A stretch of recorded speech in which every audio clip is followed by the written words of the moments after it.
QSO Today, Episode 302, Jim Andrews, KH6HTV.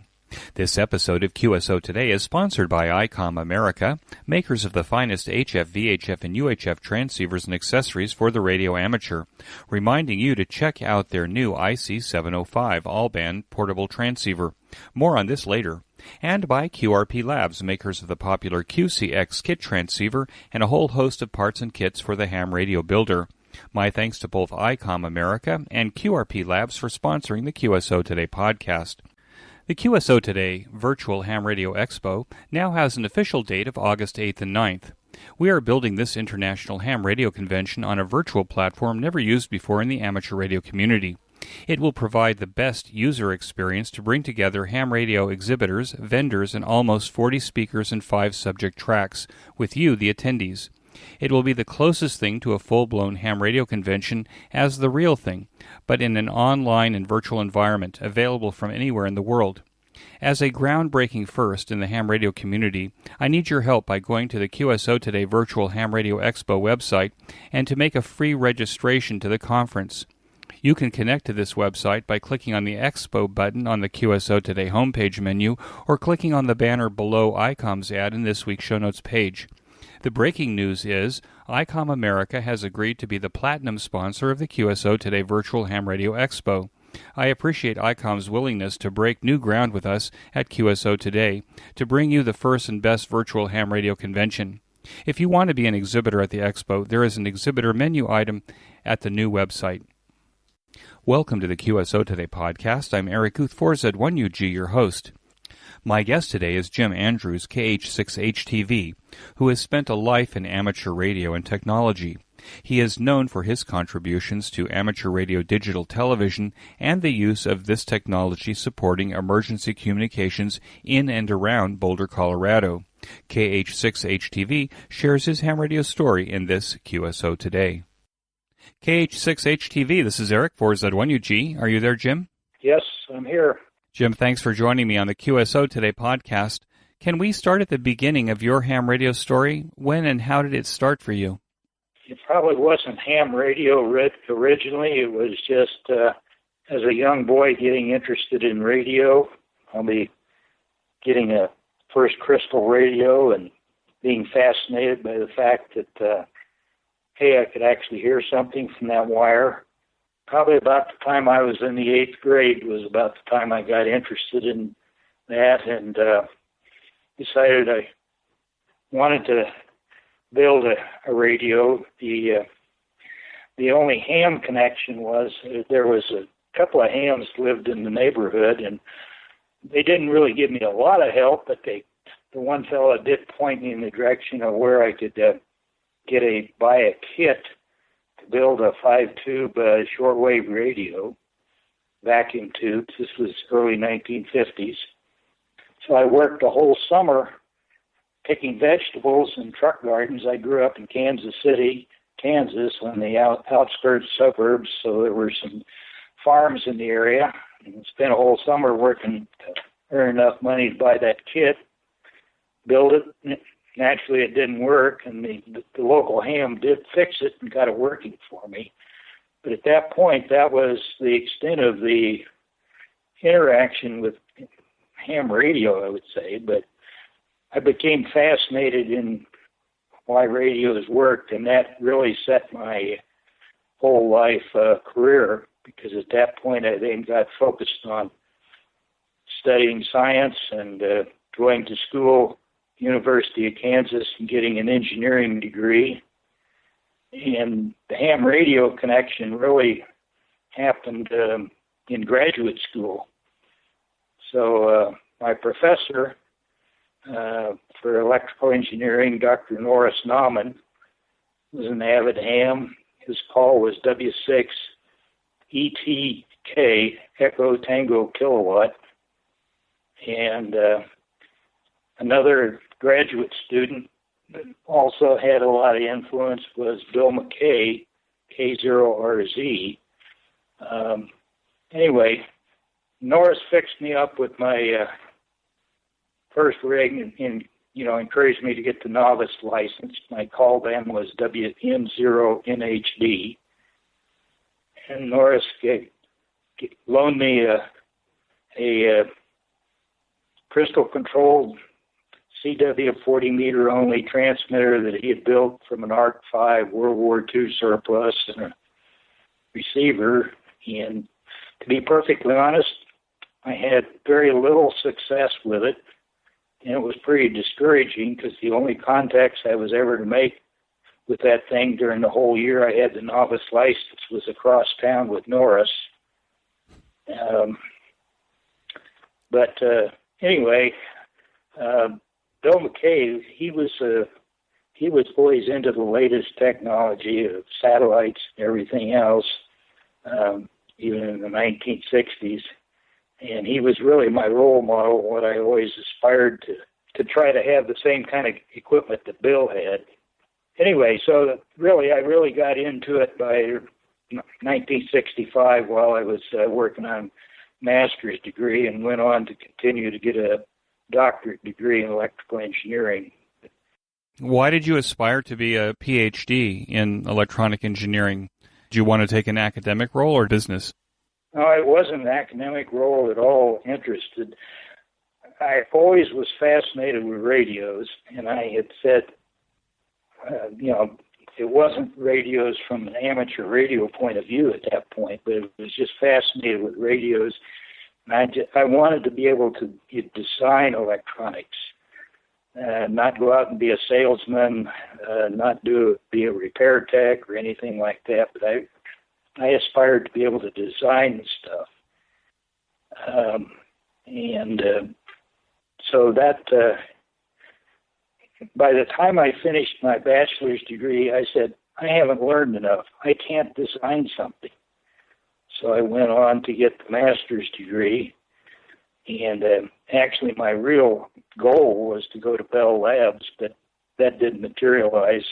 A couple of other students that were far better than me made it there. So I stuck around, got the master's degree, and by that time I was comfortable and actually started building on the side there at the school labs, designing my own HF receivers, built a couple of them at that point. And anyway, Dr. Nauman, he was a good salesman, and he convinced me to keep going for the PhD, but partway through the PhD program, he was offered a job to be a senior scientist at the National Bureau of Standards in Boulder, Colorado, to set up a whole new program for very fast measurements of electrical pulses. By that time, computers and the idea of digital telecom was just barely starting to happen. So how do you measure fast pulses became a national standards issue. Previously, anything electrical from the National Bureau of Standards dealt with DC or sine waves. But anyway, so when Norris took that job, he said, well, I want to bring along some graduate students with me to be the nucleus of this new program. So Bill McKay and I joined him in Boulder in 1967. And I actually finished my work for the PhD working at the National Bureau of Standards in this new program for high-speed pulse metrology. Most of us hams think of the National Bureau of Standards. We think of WWV, right? That's the place where it's at. To be perfectly honest, the transmitters are not in Boulder. They're actually about north of Fort Collins. But, yeah, the atomic clock is here in Boulder. But the National Bureau of Standards creates standards for pretty much everything in commerce. You know, whether you're talking the kilogram, the liter, chemical compositions, measuring the volt, the ampere, the ohm, and electrical stuff. There's many different branches of the National Bureau of Standards. Anything you want to measure in commerce, there's a standard for it. What was Picosecond Pulse Labs? Was that a business that you started? Well, yeah, we can fast forward. Okay, so in working in the National Bureau of Standards, my work there was related to generating extremely fast rise time pulses with rise times well under a nanosecond. Actually designing very fast rise time high bandwidth oscilloscopes and how to make these measurements. I turned for picosecond. Now this is something where actually ham radio kind of did play a very important role. Okay, so I'm working at the National Bureau of Standards starting there in 1967 and through the 1970s. I always wanted to have an HF station, much like Bill had. Bill had the ultimate station with all the Collins gear. He was into moon bounce and satellites and everything else. But Bill was a bachelor, and so all his money could go to ham gear. I was married with kids, and to be perfectly honest, there was no money left for Jim's toys. So Jim was pretty bare in terms of ham radio stuff. And by that time, I did have an advanced class license, but no HF gear. And I got to thinking, I would like to get some ham gear. How can I do this? And so I had designed some very fast rise time pulse generators at the Bureau of Standards and thought, well, I've had a lot of requests from people that visited my lab. They'd love to get their hands on that generator. Well, I'd hand them a government document and say, this is how you can build it. And they say, no, we just want to buy it. So I knew there was a market. So I asked the director of the Bureau of Standards if he objected if I built the stuff that I had designed. I said no company had picked it up to commercialize it. And it took a half a year before I finally got the approval from the director to do it. And at that point, I sat down and sent out advertising to my professional contacts and said, you wanted this generator? I'm willing to build it for you. Took $1,000 out of our savings. We only had $2,000 at the time to buy the raw materials. I think I first sold the first generator to the Bell Labs, the second one to the Los Alamos Labs, and immediately turned around and bought a Yaesu FT301 used from Bill McKay, and I was on the air with HF. But next thing you know, I got way too many purchase orders for these pulse generators. And at that point, it was, do you fish or cut bait, or how you're going to do this? And so bottom line was, I ended up quitting my job at the Bureau of Standards and starting picosecond pulse labs as a full-time business. And it was really because I wanted an HF rig that started it in the first place. So that happened in about 1980. And now this message from ICOM America. Get outside and be active with ICOM's new IC705 HF to UHF portable transceiver and its optional multifunction backpack. This is ICOM's perfect solution for SOTA and parks on the air. The ICOM IC705 is your perfect QRP companion with its base station features and functionality at the tips of your fingers in a portable package covering HF 6 meters, 2 meters, and 70 centimeters. This compact rig weighs in at 1 kilogram or 2.2 pounds. This beautiful new rig has RF direct sampling for most of the HF band and IF sampling for frequencies above 25 megahertz, and includes a large 4.3-inch color touchscreen with a live band scope and waterfall display. The ICOM IC705 will be the replacement and amazing 21st century baseband rig for microwave DXers, rovers, and contesters, and the operating choice for those under the new S-HAIL geosynchronous satellite footprint. Unbelievable. The radio is 5 watts with its internal battery and 10 watts with an external 13.8-volt power supply. This full-featured radio operates on single sideband CW, AM, FM, as well as full D-Star functions. Included in this package is a micro USB connector, Bluetooth to support linking to your smartphone or Bluetooth headset, built-in Wi-Fi, integrated GPS with antenna and GPS logger, micro SD card slot, and the HM243 speaker microphone, which is standard equipment. The perfect accessory for the IC705 is the optional backpack, the LC192, with a special compartment for your IC705 with plenty of room for antennas, cables, and other gear to get you on the air from the mountaintop or the local park. There is a link to this amazing new rig on the QSO Today podcast website for this episode, and when you order your new ICOM IC705 from your favorite ham radio dealer, be sure to tell them that you heard about it here on QSO Today. My thanks to ICOM America for their continued support of the QSO Today podcast. And now back to our QSO Today. That sounds like a great reason. I've also found that owning a technology business is a great way to enjoy your ham radio hobby, because certainly ham radio devices certainly qualify as R&D devices in your laboratory, don't you think? Yep. It was pretty unique in the sense that the real reason that company started was that, and the company grew over the years.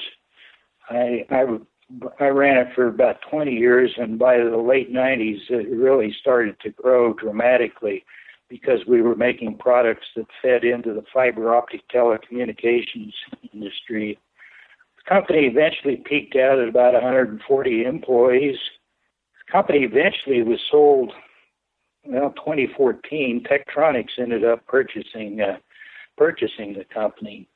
Unfortunately, they didn't know what they got, and they ran it in the ground.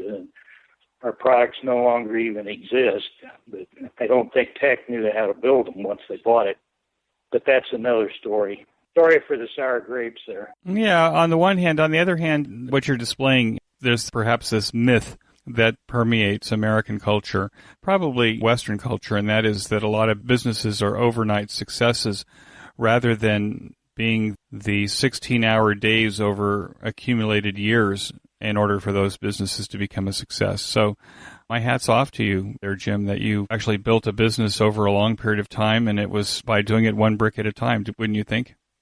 Yeah, we ran a very successful business for at least 35 years there, and with the exception of a couple of years, it was always profitable, and it seemed to definitely fill a definite market need. It was definitely not ham radio. It went into the high-tech industry, sold things to the semiconductor industry, the computer industry, the test and measurement people, the nuclear weapons community, and so forth. But, we basically made extremely fast rise-time pulse generators. We actually also developed a 100 gigahertz bandwidth oscilloscope, which we partnered with LaCroix, and we also made a really broad line of microwave components that were used primarily in the very high data rate fiber optic telecommunication stuff.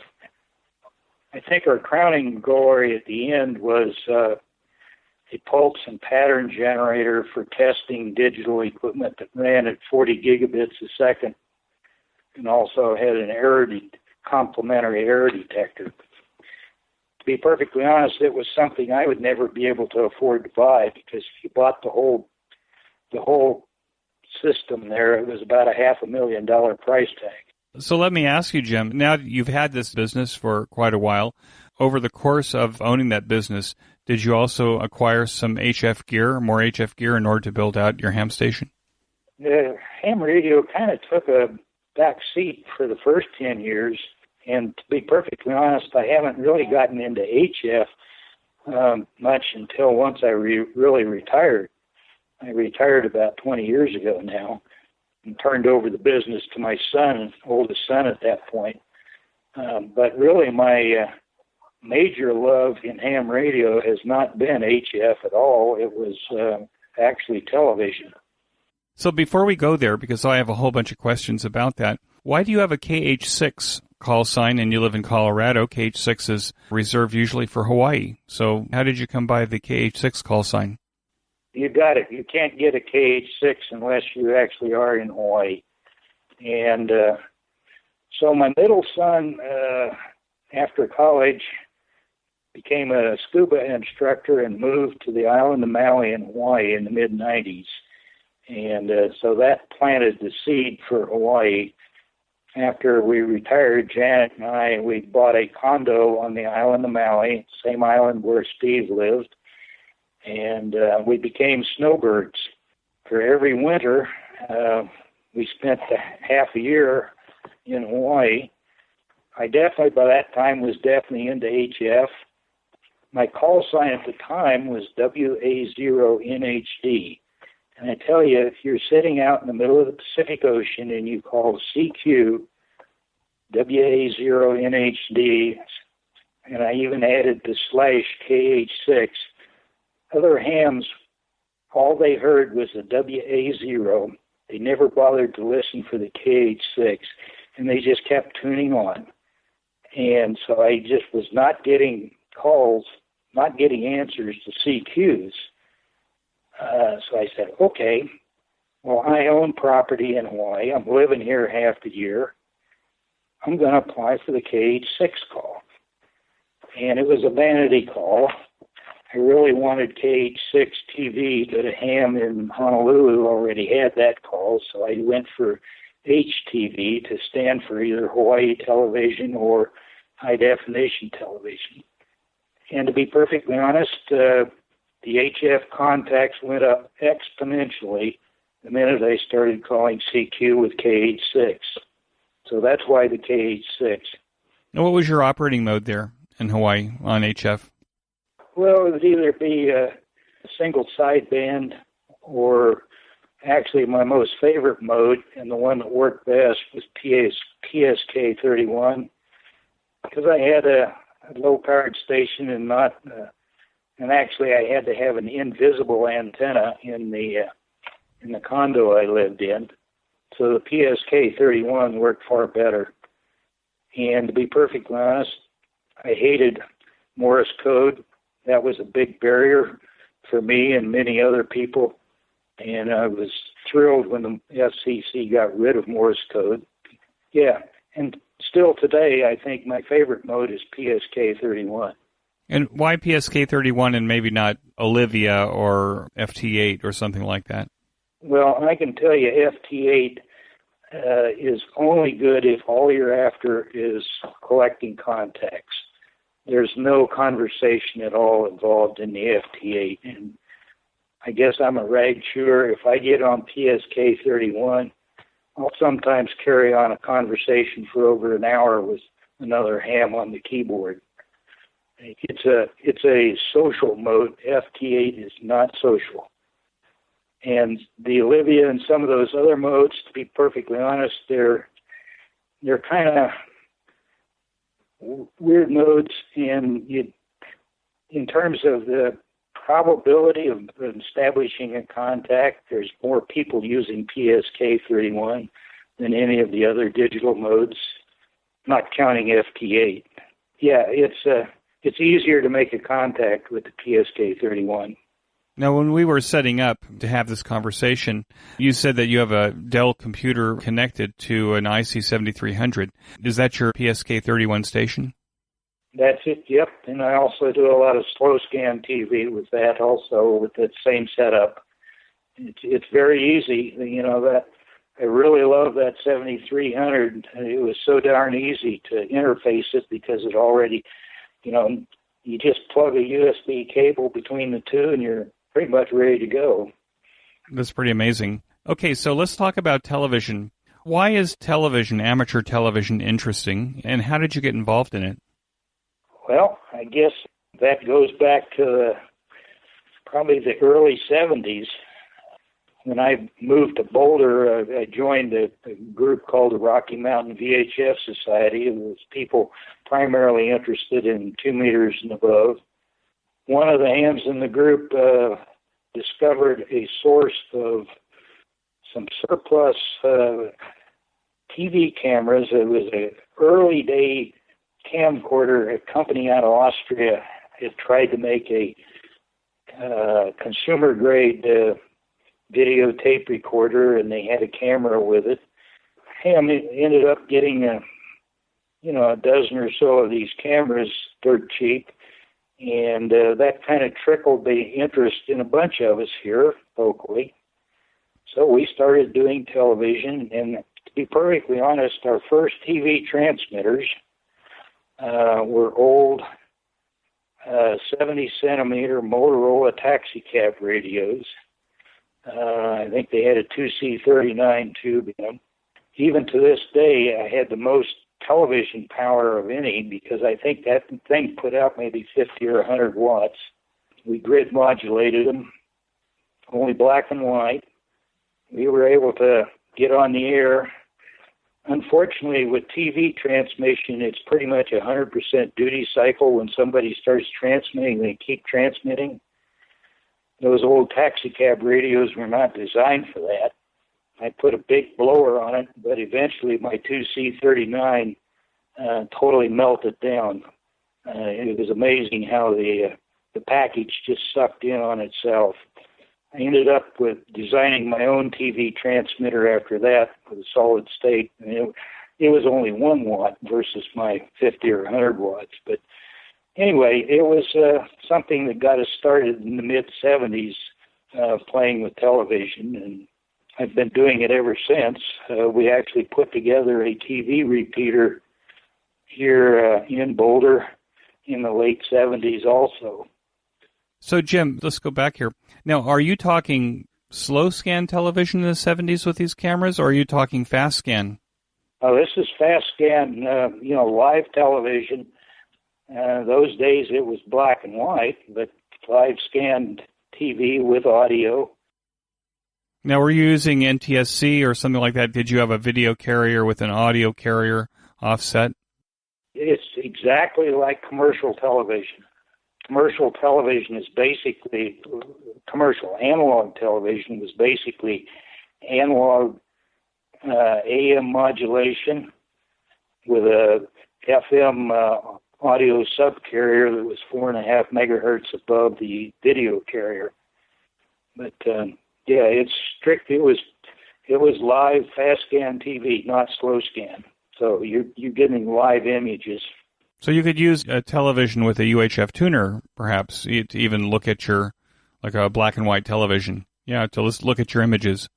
Yeah, in those days, we basically took a UHF tuner, and which would tune UHF starting at about 470 megahertz, and we'd pad them down with some extra capacitors to get them to tune down into the 70-centimeter ham band. So that's what we were using for receivers then. So were you cross-band? Were you like transmitting on VHF, or was it on your repeater? Were you cross-band or in the same band?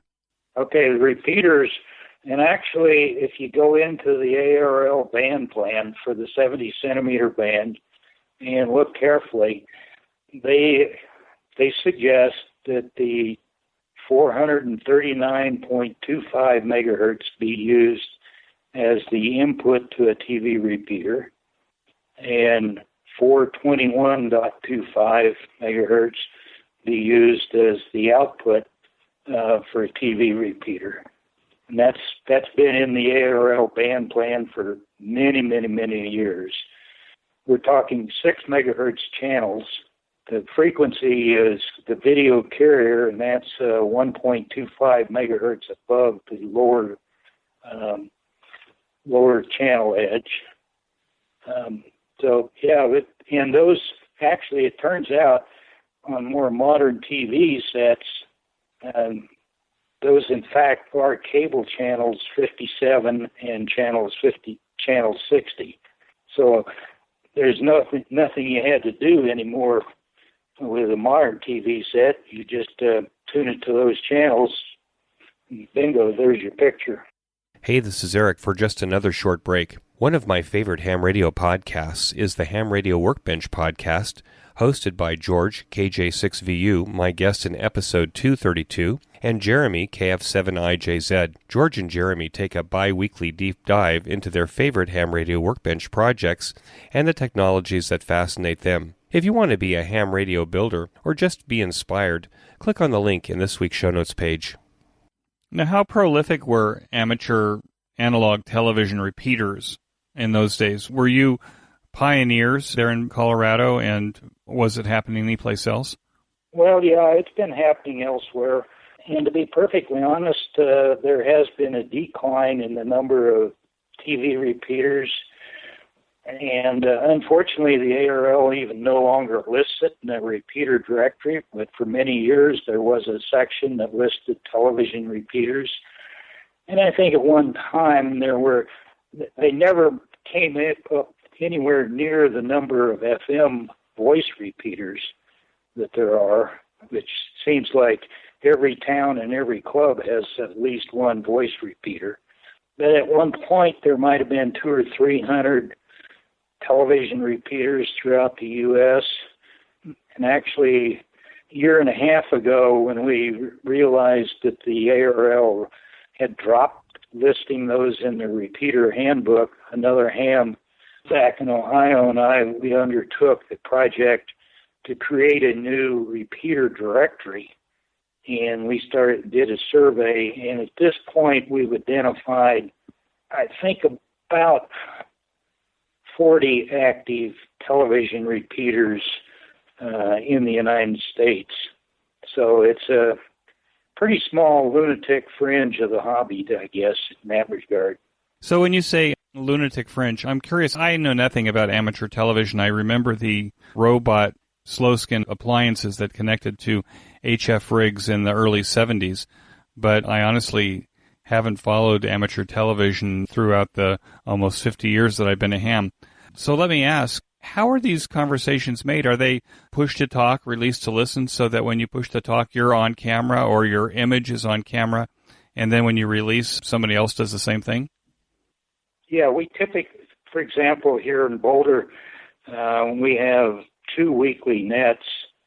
Actually, we were doing just 1 weekly net, but with the coronavirus and everybody being cooped up, we've gone to 2 nets. And each net probably runs for an hour and a half or so, and we have anywhere from 12 to 15 participants. But typically, it's not like a two-way voice conversation, give and take, get back and forth quickly, where you do it on 2-meter FM. Whoever's transmitting will be turn their camera on, and their camera and transmitter might be on for 5 or 10 minutes at a time. But we're doing full duplex in the sense that we also use our local 2-meter voice repeater for essentially the intercom. So everybody else that's participating in the net may be talking back to the person that's on camera over 2 meters. So it does sound like really a full duplex going on. It's just that there's only one visual image. So yeah, in terms of how you rate the transmitters for television, they have to be capable of essentially key down a brick on the key permanently. So they need to be rated for 100% duty cycle. What kind of images would a person put up on the net and hold it down for 5 to 10 minutes? Okay, well, it's different things. Some people might show what the latest project on their workbench they've been working on. We've got in our local ham group here, we have actually a professor, retired professor from Georgia Tech, and his specialty in electrical engineering was antennas. So actually Ed has been giving us some nice scientific lectures on antenna theory, among other things. Some people will have a slideshow of their latest vacation trip. Others might show a video of one of their vacation trips.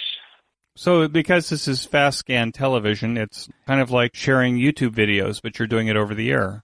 Exactly, but it's also is also interactive in that sense too. Well, how has amateur television evolved over time? I mean, it seems to me that what you're saying is that perhaps analog television is no longer popular. Has it been replaced with something else? Yeah, much like the commercial broadcast television has gone totally digital. A lot of the hams are also moving into the digital field. So there's a mix of analog and digital television repeaters out there these days. We've gone, our local repeater here is set up to accept either analog or digital into it, but it's going to transmit out in digital. And with the exception of one ham locally, all the hams here are now doing digital. The one ham that's resisting Joe, AD0I, he says it's for sentimental reasons in the fact that he worked for NASA helping to develop the television equipment for the moon landing, and then later he had his own company making analog TV test equipment, so he has a fond love of the analog, so he continues to do analog transmissions, but our repeater will accept either.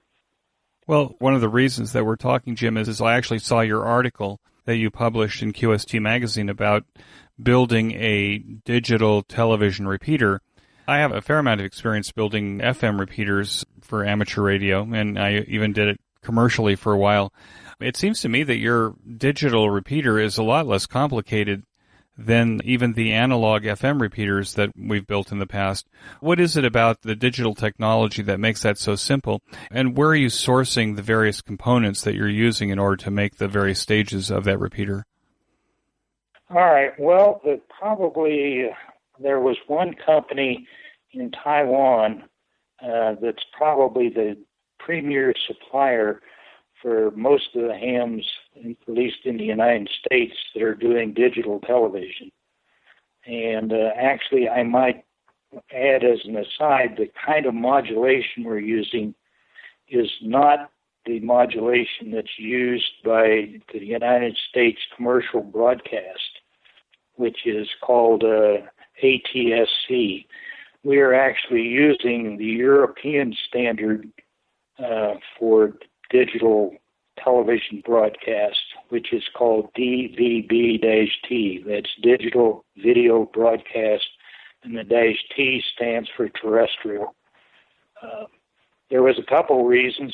One, technically, the European standard was far superior in performance, and also it turned out that the cost of the equipment was far less than buying any of the United States stuff. But anyway, this company in Taiwan called HIDES, that's HI-DES, has been primary supplier, and it was because they came on the market with relatively inexpensive equipment using the DVB-T has really been the impetus that's moved a lot of the American hams from analog to digital.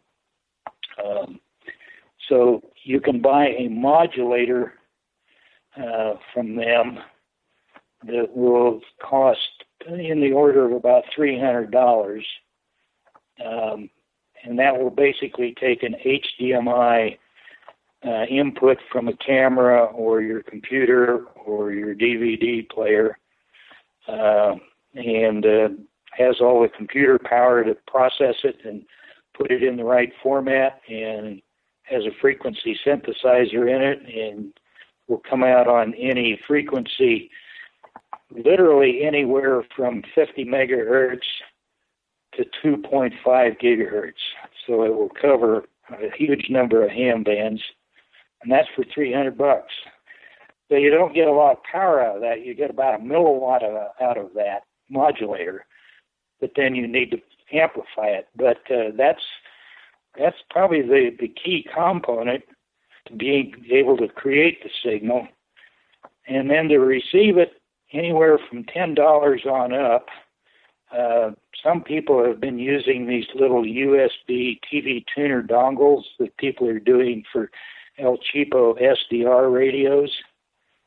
And some people have been able to get those to work as TV tuners. There's some issues there on corrupt drivers out there in the market that people have troubles with. But so literally, even for $10, some people have just been able to receive these pictures. But typically you're paying about $125 for a set-top box to receive the pictures. That's a set-top box that has an RF in and an HDMI out. Exactly. You just connect your 70-centimeter antenna to it, HDMI out to your TV monitor, and there you go. It's ready. Now, do you have to do any like front-end filtering or preamping or anything like that in order to make that work? No, it's a sensitive receiver as is. Adding a preamp maybe buys you a few more dB of sensitivity, but yeah, it's very good equipment. And another thing I might add about the Hi-Desk company, the basic broadcast television standards in the United States, we're talking 6 megahertz TV channels, and some other countries elsewhere in the world use 7 or 8 megahertz TV channels. The Hi-Desk equipment, and they have specifically tried to focus on the amateur television market, and they have been very receptive to inputs from hams, and they have built their equipment so that they can run using these commercial standards, but at much lower bandwidths than is used. So you can actually run their equipment all the way down to a 1 megahertz bandwidth. You won't get a high-definition picture across it, but you can still get a really good quality standard definition 480-line TV live picture using their equipment, even all the way down to 1 megahertz bandwidth. Anyway, they are definitely the premier supplier for us right now. Is using the minimal amount of bandwidth, is that the amateur radio operator's choice, or do you guys strive for high-definition pictures? Or does it matter? It depends on the application. Perfectly honest, it depends on where you live in the country. The people, for example, out in Southern California, there is a large network of linked amateur television repeaters called the ATN Amateur Television Network, and it links repeaters all over Southern California up to Las Vegas and over into Arizona to Phoenix and Tucson. And they are transitioning from old analog to digital. And because of the high occupancy, as you can imagine, in the Los Angeles basin, how many hams are out there and all the usage, for their digital, they're using narrower bandwidths for their digital just because of so much other competition for the 70-centimeter band. Right here in our area in Boulder, Colorado, we don't have that same issue, so we're running 6 megahertz with no problems with other hams up and down this area in Colorado. No, I think the ATN, I think I heard some discussion about it on another podcast. They're using the Arden Wi-Fi, essentially microwave backbone, are they not, in order to connect their sites together? No, not really.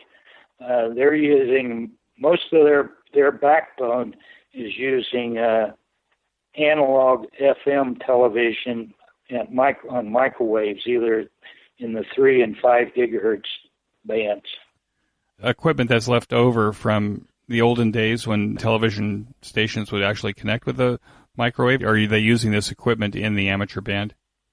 Well, yeah, they're using it in the amateur band, but yeah, and actually a future broadcast you might in fact want to include Mike Collis, the KH6HTV. He's really the big guru behind that whole system. He's actually a broadcast engineer at the anchor station, I think, for CBS in Los Angeles. He would definitely be a good one for a future program for you. And now this message from QRP Labs. QRP Labs has shipped thousands of QCX QRP transceivers kits to date. The odds of working another QCX user gets better every day. If you're looking for a satisfying kit experience where you end up with an amazing performing QRP transceiver for under $50, let me say that again, for under $50, then you owe it to yourself to go to QRP Labs. We have many home brewers who listen to the QSO Today podcast. For you, QRP Labs also has parts, filters, enclosures, and other handy devices to make your home brewing experience even better. You can use these parts to either enhance your QRP Labs kits or to beef up your own homebrew designs. Be sure to browse Hand's entire website. Use the link on this week's show notes page or the one in the sponsored section of the QSO Today website to get to QRP Labs to buy your QCX or any of the other fine QRP Labs kits or parts. QRP Labs is my go-to ham radio kit company. It should be yours too. QRP Labs. And now back to our QSO Today.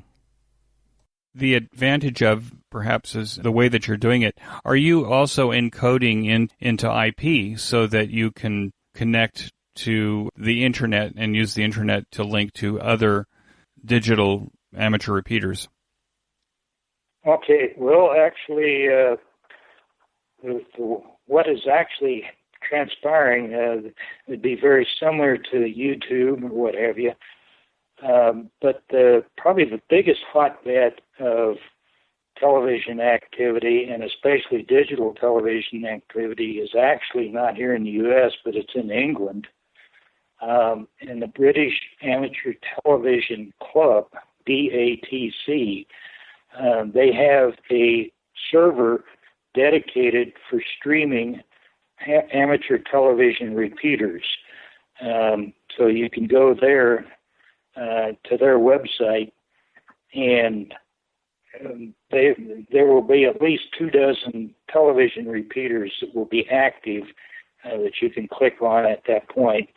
And so, for example, our Boulder club, we just have a receiver looking at our repeater, and we have the output of that receiver connected into a computer, and so we are streaming our program over the BATC, so any ham can also watch our stuff live over the Internet also. And that would be made quite simple by using one of these SDR dongles plugged into a computer, right? And just tuning it down there and demodulating the video and sending it over the stream? Well, to be perfectly honest, I had extreme difficulty getting an SDR module to work on my computers. Others have done it. Like I say, there are issues.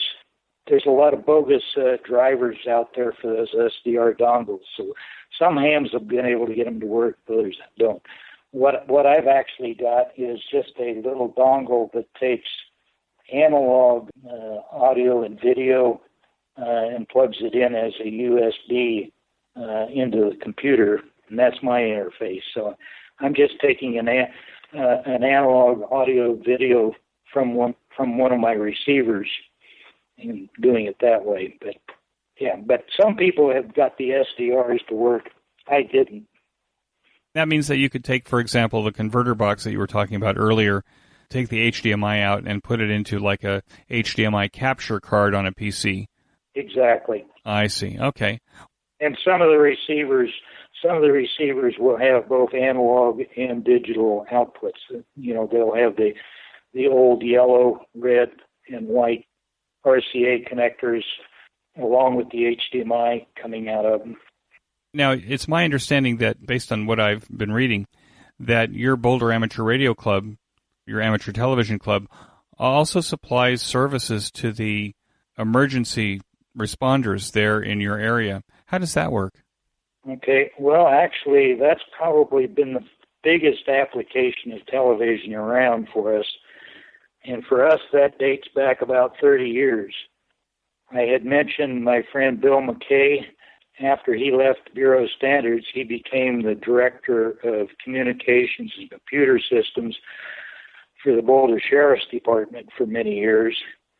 And about 1990, Bill encouraged us to provide television for the Sheriff's Department.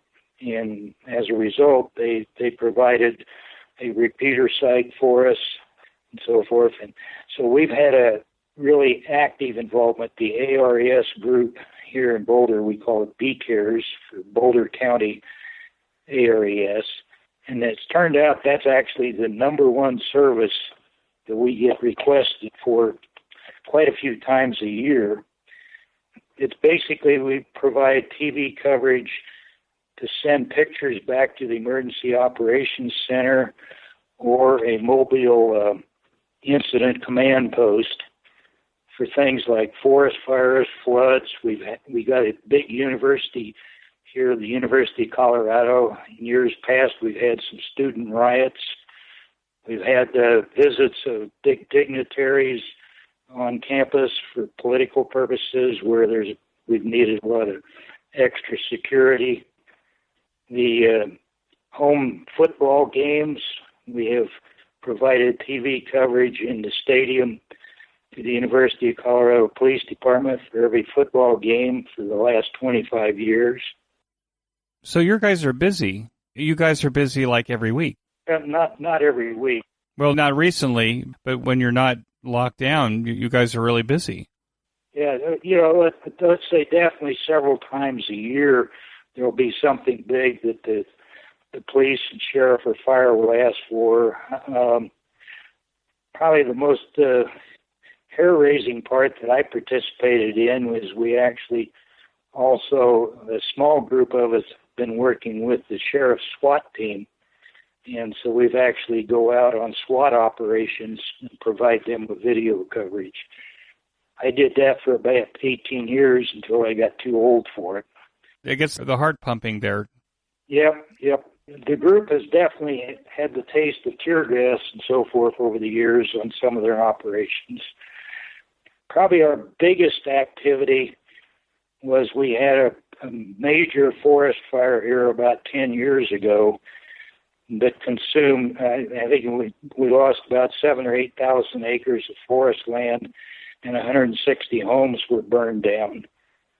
And our group was out on the line for a whole week with TV cameras up on mountaintops watching the fire and sending pictures back. And we ended up, when it was all over and done with, the sheriff credited us with saving at least a half a dozen homes by what we were able to see with the TV cameras.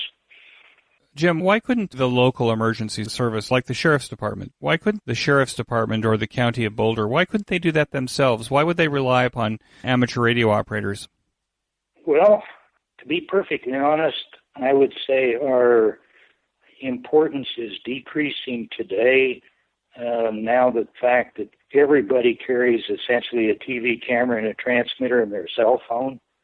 The sheriff and the police really did not have frequencies available for them to actually do television. Or the expertise. Yeah. It seems to me that every one of you hams that has a television transmitter has the expertise to be able to deploy it or repair it or move it around. Yeah, definitely we were able to ad hoc lash up whatever network we needed to do. Probably our biggest technical challenge happened, the year the bombing of the Boston Marathon happened. The next big major foot race was less than a month later here in Boulder. We have an annual race at Memorial Day where we've got 50,000 runners. And after that bombing happened, the Department of Homeland Security came in here and was worried that this was going to be the next copycat thing. So they sat down with the local law enforcement people, and it included representatives from our ARES group. We got assigned the task. They said, we want television cameras everywhere on this race, at the start line, at the finish line. And it turned out to be our biggest technical challenge. We ended up ended up putting on the air simultaneously 8 different TV cameras and transmitters for them, and giving them eight pictures from various places on the course. And, so that was an example of being able to ad hoc put together something. And that consumed, and we actually did it. We had to be careful on how we spaced things, but we ended up occupying 4 TV channels on the 70 centimeter band with transmitters at 2 different locations on those 2 channels, and then we also used microwave links to get the pictures to the various command posts. But yeah, that was our biggest technical challenge. That sounds like an amazing project, especially for hams. It does nothing but increase expertise and the ability to do it better next time. Yeah. For the sake of the listeners, what kind of impact has amateur radio had on your family life? You have a wife and children. Have they been involved in amateur radio? Let's say they accept it, they tolerate it, they know it's Dad's hobby. It's never, none of the kids are ever thought about. My wife, quite a few years ago, thought she would surprise me and get the tech license, but after she got a hold of the book and saw what was involved, that scared her away right away. Right now, we're in the middle of the COVID-19 pandemic. For anyone listening 100 years from now, God willing, how has the COVID-19 pandemic and the social restrictions that are implied right now, how is that affecting the way that you do your ham radio, or if it's doing anything at all? Well, I've definitely noticed a lot more activity on the HF bands, and there's a lot more PSK people out there. I guess, like I said, on our TV net, because of the need for the social outlet, we added an extra net a week. So I guess it's a way of helping us keep connected. What do you think is the biggest challenge that amateur radio faces right now? We're old and gray. We don't have enough young people into it. They got other outlets that they can do things with their computers and their other electronic toys. Everybody has they don't realize it, but everybody has a radio in their hand these days with their cell phones. Whereas in the old days, we were kind of unique with our wireless capabilities. Yeah, it was remarkable, wasn't it? At least that was the way we thought about it. Yeah. What are you most excited by in ham radio? Well, obviously for me it was the television aspect, but the television aspect and the way we were able to use it to help common good for public safety. Do you have advice, Jim, that you'd give to newer returning hams to the hobby? Returning hams to the hobby. Newer returning hams. If you've got a ham wet behind the ears that you're about to mentor, what kind of advice would you give to them? Well, actually, I just did that to a friend out in Maui who just had retired. He never was a ham, but he was always kind of interested in it, basically from the Morse code aspect that he learned as a Boy Scout many, many years ago. And I got him involved. I don't know. Basically my biggest thing was tell him, go out and buy that ICOM 7300 and you will love it. Well, ICOM is a sponsor of the QSO Today podcast, and I'm sure that they would love that advice. Yeah, irregardless of their being the sponsor, yes, it's my favorite radio. And so, yeah, any new coming in ham wanting to get into it, and I'd say definitely get into HF and buy the 7300 as your starter rig. I think that's fine advice. I actually have one myself, and I think it's changed the way that I look at HF. So I'm so happy that you made that recommendation. The vast majority of the people I talk to on the air anymore, that's the rig they're using. And you know what? It even works great for AM, for people that want to do an 80-meter AM net. Apparently it sounds absolutely amazing on AM. Yep, I've done that. You've done that as well? Yep. The AM part, yes, on the 80. Jim, I want to thank you so much for joining me on the QSO Today podcast. If listeners want to learn more about digital TV, where should they go? Well, my website, I've got a lot of application notes on it, and I'm always willing to mentor people, primarily, I guess, by email. But anybody interested I'm open to long conversations with it. And my website is www.KH6HTV.com. Very simple, just my call sign. Okay, good. I'll put that in the show notes page as well so that the listeners can find you. Thank you so much for joining me on the QSO Today podcast, Jim. 73. 73, Eric. And aloha. That concludes this episode of QSO Today. I hope that you enjoyed this QSO with Jim. Please be sure to check out the show notes that include links and information about the topics that we discussed. Go to www.qsotoday.com and put in KH6HTV in the search box at the top of the page. Be sure to check out the QSO Today Virtual Ham Radio Expo on the show notes page, or go to QSOTodayHamExpo.com for more information and to get your early bird ticket. My thanks to both ICOM America and QRP Labs for their support of the QSO Today podcast. Please show your support for these fine sponsors by clicking on their links in the show notes pages or by using QSO Today in the coupon box at the checkout. You may notice that some of the episodes are transcribed into written text. If you'd like to sponsor this or any of the episodes into written text, please contact me. Support the QSO Today podcast by first joining the QSO Today email list by pressing the subscribe buttons on the show notes pages. I will not spam you or share your email address with anyone. Become a listener sponsor, monthly or annually, by clicking on the sponsor buttons on the show notes page, or use my Amazon link before shopping at Amazon.